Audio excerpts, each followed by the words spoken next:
come join me this morning. As you know, as we've been sharing throughout the summer some of our stories and how Christ has worked in our life, how Christ came to be a part of our lives, and how we got here to Chrsit Community, because the crazy thing is, we don't always know each other's stories very well. So I am glad, thank you, Deb, for joining us this morning to share yours with everybody. Let's just start with prayer, shall we? Lord, I thank you that you love us enough, so much, that you continue to work in our lives and you continue to show yourself to us. And so this morning, may our words, our actions, our thoughts be pleasing in your sight and bring you glory. Amen. Amen. Well, Deb Parker, you were raised in Fairfield, Iowa. Yep. Is that right? That is correct. And were you youngest, oldest, middlest? I was the second. I was the oldest daughter. Okay, say that again. Second child, oldest daughter. Yep. Of how many? There were 4. So you know how to be a big sister, don't you? So My youngest sister was actually 9 years younger than me. 9 years so yes, I younger. became a mother in first grade or second grade. Yes, you did. Yes, you did. And you were raised in the church. I was, yes. Do you attend all the time? Was it like horrible? Some kids go, oh, I hated it. No, we went when Mom said we needed to go. We went. In fact, it was my dad who didn't want to go to church, so we just followed, when Dad went to church, we went to church. Okay. And I recall you telling me a story about a third grade teacher that made a less than wonderful impression on you. Yes, so we did go to Sunday school. So whenever we went to church, we did go to Sunday school and to church. We never just went to church. Just to church. And so I had a third grade Sunday school teacher, and we were talking that day about why people go to church. He says people go to church for all different reasons. And in fact, he said the reason that he went to church is so that he would have more business because he was a lawyer. And My third grade teacher. And that stuck with you. It did. I went home and I told Mom and I said, what's the deal with this? I don't understand this. And she went, that's why we picked him as our lawyer. It's because he went to our church. So all of you that are teaching kids, everything you say, even if he didn't mean that, if he meant it funny, and he could have, kids are paying attention. And it really put a stumbling block on my faith, very much so. Very much. Yep. Very much. So you were confirmed, you believed you were a Christian. Yes. I was told I was a Christian. I went to church. I believed in Jesus. I believed in God. I believed Jesus died on the cross for me. I believed in the resurrection. I was a Christian. You were a Christian. And you helped at that point, which I love, with the children. Yes, I was a Sunday school I was an assistant Sunday school teacher with the preschooler or kindergartners when I was in high school, yep. So you went on to college. Yep. Didn't go to church so much. In college, I had absolutely no thought of ever going to church. Never crossed my mind. My grandma lived in the same town, so sometimes I would spend the weekend with her and I would go to church with her. But other than that, we were up late on Saturday night, right? We were either doing homework, I was working a job and going to school full time, or we were out partying. That was just no time for church. That's what you did. That's what you did. Finished college, moved away, got out of Iowa. Yep, I wanted to see the world. That was my goal. I wanted to see the world. I ended up in California. And got married while you were in California. Yep. My husband I actually met my senior year at Iowa State, and then so I moved out to California, and then he came later. And when did church start to come back to be a part of your life at that point? So what was interesting is that we got married in the church, but his uncle was actually a pastor in California at the Discipleship of Christ Church. And so we didn't have to go to a church and get to know the church in order to get married in a church, So he made the arrangements at the local church of the Disciples of Christ that he would marry us in that church. But after we got married, I said, we need to start going to church. And it was more for relationship building. And, then I felt at that time, instead of, it's just what you do, your family, and you go to church. And you'd been raised that way, so that's what the family did. When you feel like it, when you have time, you go. And there was a group that you got involved in, Care and Share? So we got involved in a Care and Share group. The whole church did Care and Share, similar to we do Wesley groups, except it met on Saturday night. And the first week, a couple came and picked us up at our house and took us to their Care and Share group. And what it was is a potluck, and then just, I think we probably had a little devotion kind of thing, and then we talked about the people who were missing. We prayed for people who were having things going on. We sent out cards, birthday cards, anniversary cards, share concerns. If someone hadn't been there for a while, we would send them a card. So for us, it was really awesome because there we had a family in California where all of our families were back here, and we got to know the people. So yeah, it was really awesome. The other thing is it gave us something to do on Saturday night instead of go to the bars. We got out of the house. We had some place to go to get out of the house and meet people. Yeah. And that was all before you really had connected to the church very deeply, as far as right. In general. That was actually before we became members. And then after we became members, like the week after we became members, they asked us if we wanted to be on the ad board committee. And we said, sure. I mean, we wanted to get involved in the church, right? And here was something that we could do to get involved in the church. When she said that, you all should have been like, oh, no.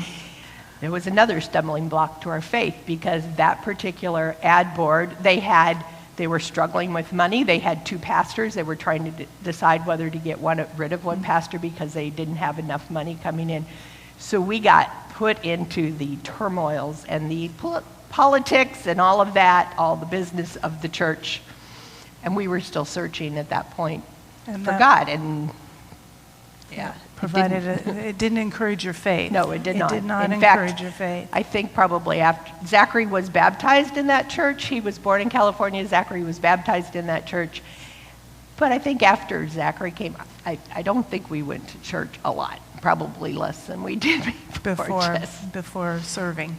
Yeah. A lesson for us all. A lesson for us all. Well, then your husband's mom got cancer. Right. And you moved back. So our plan was to move back before Zachary started school, and his mom got cancer and they said 6 months to live, so we decided it was time to come back now. So we called our families and said we'd be home by Christmas. We sold our house in one day, and the person who bought it was already pre-approved, lived in an apartment, could move in by the end of the month. We called our family, said we'd be back before Halloween. Perfect. So, yeah, and your family said, hallelujah. Yes. We're getting them back. It's definitely God's will that we move back. So when you came back, you decided to attend a church that we can leave unnamed, but what was that experience like? So yes, we went to a small church, and everybody welcomed us with open arms and gave us hugs and just, we're so glad you're here, blah, blah, blah. And we were like, whoa. I went into church where, because of the way I was grown up, it's like, I don't want them to miss me if I'm not here. And there's too many people going, come join us. And so I was like, no, not interested in that church. And why was that you didn't want to be missed? What did that mean? Well, I mean, because I didn't go to church every Sunday. That was how I was raised, right? Is you go when you want to, when you have time, when things were bad. So, when things were bad, I did learn that. In high school, my mom was in 2 car accidents. My dad was in the hospital twice. Whenever something bad in our family happened, we did go back to church. If we had taken a break from going to church, it was like, oh, we better get back to church. Interesting. So you didn't want to be noticed or Right. accountable. Sure. In that way. So eventually you attended another church, Right. a little bigger church. You Yes. attended First United Methodist Yes. in Marion and felt at home. Because I grew up in a bigger church, and the church in California was a larger church at all. There was one lady who, her name was Edie, I think Edie Weiss, some of you may know her. Mm-hmm. She very much welcomed us. Good morning. Here's this, let me take you to the Sunday school classes for the kids and stuff. But it was just that one person that just really kind of opened her up. adopted you. Yes, Kind of she adopted you. Well, then a life-changing experience happened when you had twin baby girls. Yep. Jenny and Katie were born premature at 11 weeks. They weighed 2.5 pounds. Not at 11 weeks. They Sorry, were 11 weeks early. 11 weeks Okay. early, 29 weeks, weighed 2.5 pounds. They were in the hospital for 11 and 12 weeks. And at what age were they when God actually, in retrospect, sent someone to your life? Right. Actually, Jan Lamb came to my house a week before Katie came home from the hospital.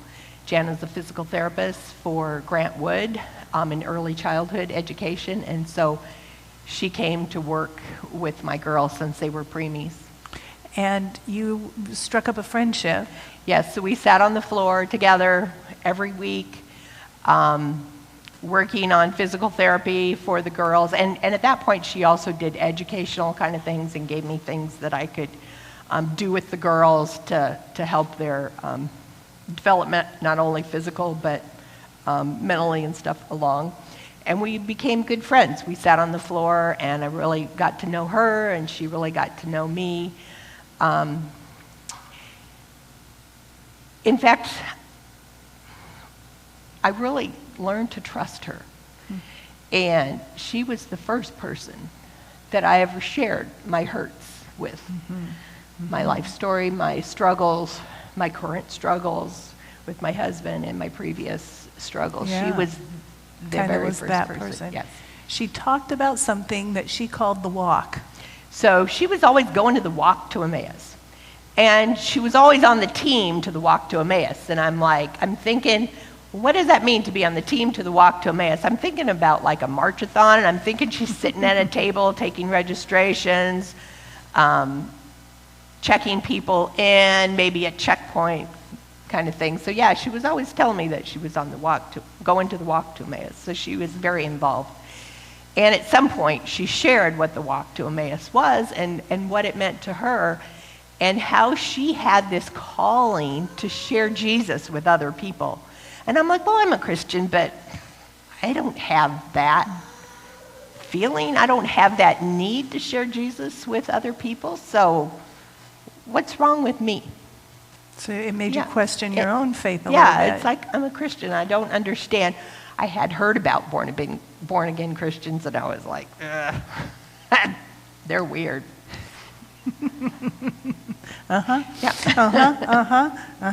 So she eventually, how long was it before she invited you to worship one Sunday? So she started, let's see, she came for 5 years. So that was a long relation. That was a long time to build that relationship. Yes, it might have been after the girls were 2, after we had moved out of the house. And I didn't think, for anybody here that doesn't know what the Walk to Emmaus is, you want to tell them a little bit about that? It's a 3-day weekend, a spiritual retreat. It is not, there's physical nothing walk. physical involved. And she shared a little bit more about what it was, but not a lot. Just that it was a spiritual retreat, and it was intriguing that you learn more about God and how he pursues us. So you went to church with her? Yes, so I went to church. The first time I went to Chrsit Community, so she was coming to Chrsit Community. We didn't talk about that.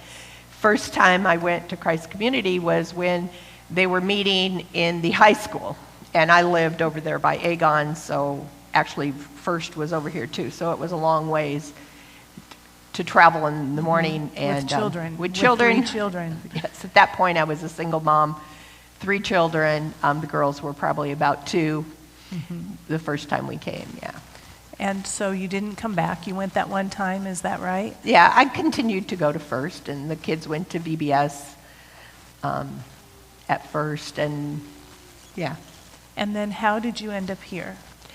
So Jan invited me to an ice cream social. So Chrsit Community had ice cream socials every summer, and it was a big party event, and she invited me to come over to the ice cream social.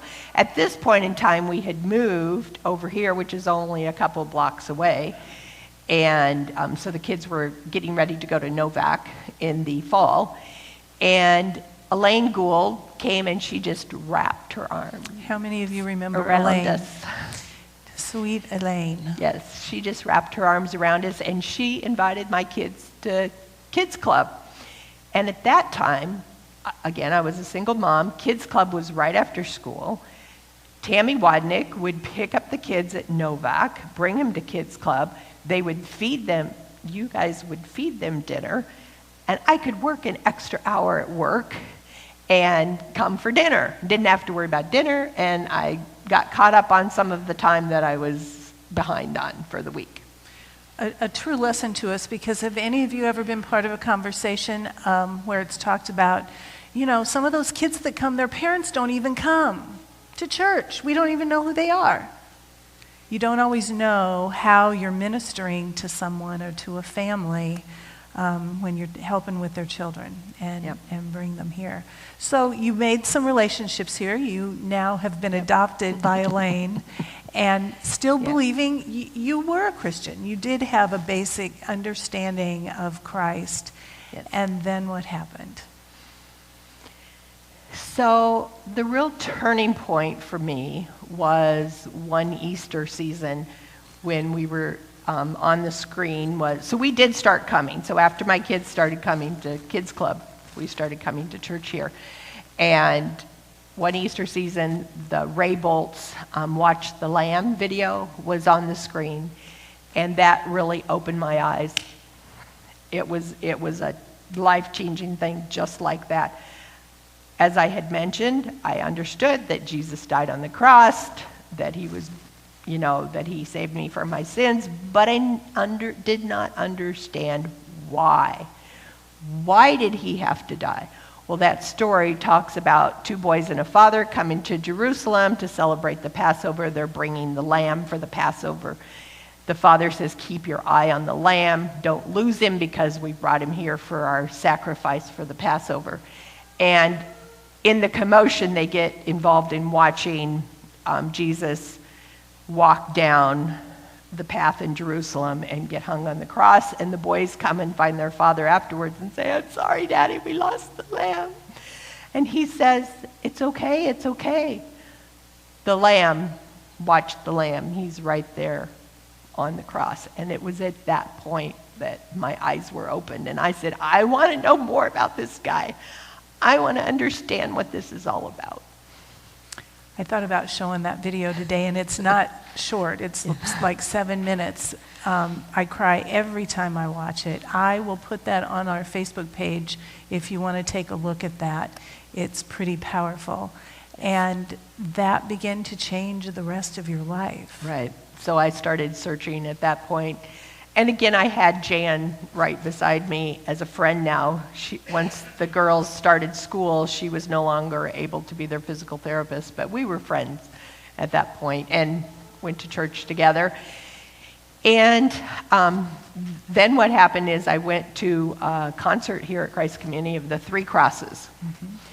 And one of the things during the concert is they asked everybody to say the sinner's prayer. And so I said the sinner's prayer with everybody else, and they said, okay, now, for those who said the prayer and really meant it, please come forward.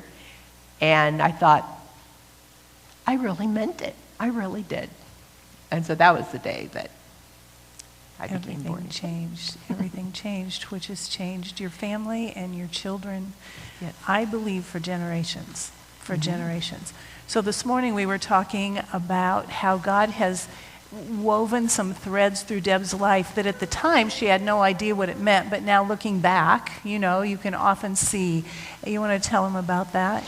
Okay, so first thing is that when I went to college, I went to be a kindergarten teacher, and I didn't really like it, and I didn't like the classes, and I went to this college day, and the lady said, at the daycare, they hire people with college experience, not college degrees, and we pay them minimum wage. And I was like, ain't nobody going to tell me I can't get a college degree. Mm-hmm. I was the first one in my family to go to college, and it's like, darn it, I'm going to go. And so I was talking to my uncle, who very much mentored me. He called me every Sunday evening while I was in college. And he said, well, why don't you try some other classes and see what you might like? And so I tried a computer science class, and I just fell in love with it. So ditched the kindergarten teacher and went for computer science. And then when I went on the trip to Puerto Rico, we did a VBS for the kids down there. And when we were riding around, God spoke to me, and he said, you could do this at home. And I thought, that would be fun. We could go outside, and we could have a VBS in the park, and maybe some of the neighbor kids could, see what we were doing. And so I came back to Pastor Becky, and I said, hey, what do you think about doing VBS in the park?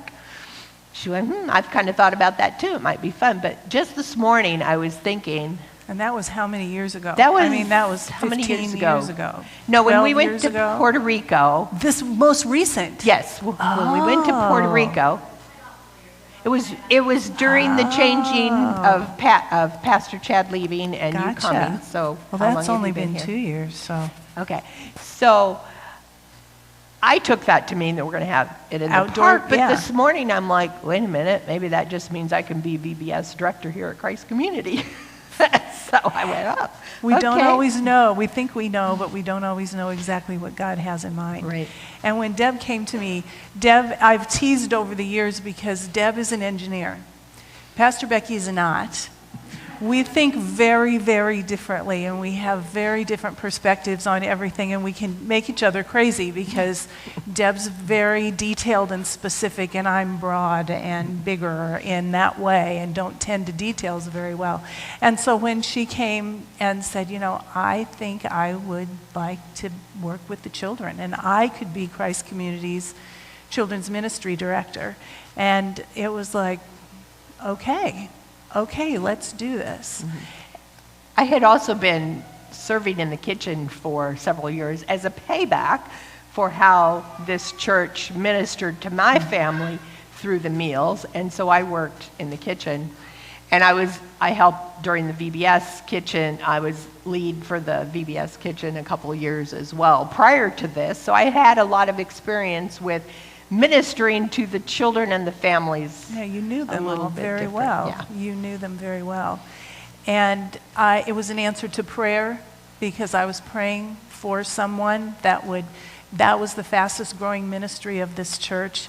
And God put his hand on her and said, do it. And she listened and stepped out. And I have just watched you grow and blossom and bloom. And it continues to be one of our most vital growing ministries here at the church. Thank you for saying yes to God. Mm-hmm. Thank you to all the people. I guess out of Deb's story, what I hope that you heard were that various people that connected with her and spoke into her life and handed her off on the journey. We don't all get the opportunity to be that person that prays with someone to accept Christ, that's there at the moment, that this all happens, or the person that they point to and say, you're the one that made a difference in my life. But you might be one of the 10 people that make a difference in someone's life. And allow them to walk the journey that they need to walk until that moment when all their understanding about Jesus that's here goes here and their life is changed forever. So don't ever, ever stop talking about Jesus. Don't ever, ever stop talking about the walk or a mission trip or anything that you've participated in that you know where God touched you. It makes a difference in the world. Thank you, Deb. Would you thank Deb for sharing her story with us this morning? Thank you. Thank you. We have the best stories. So what I know is that this is the last person that I have on my docket for summer to share their story, but I know that we have a couple more Sundays that we could share. And so if you are one of those people who has and cares to tell their story and how God brought you here and what God's done in your life, call me. Send me a message and let me know because we'd love to hear it. I invite you all to stand as we continue and close in worship.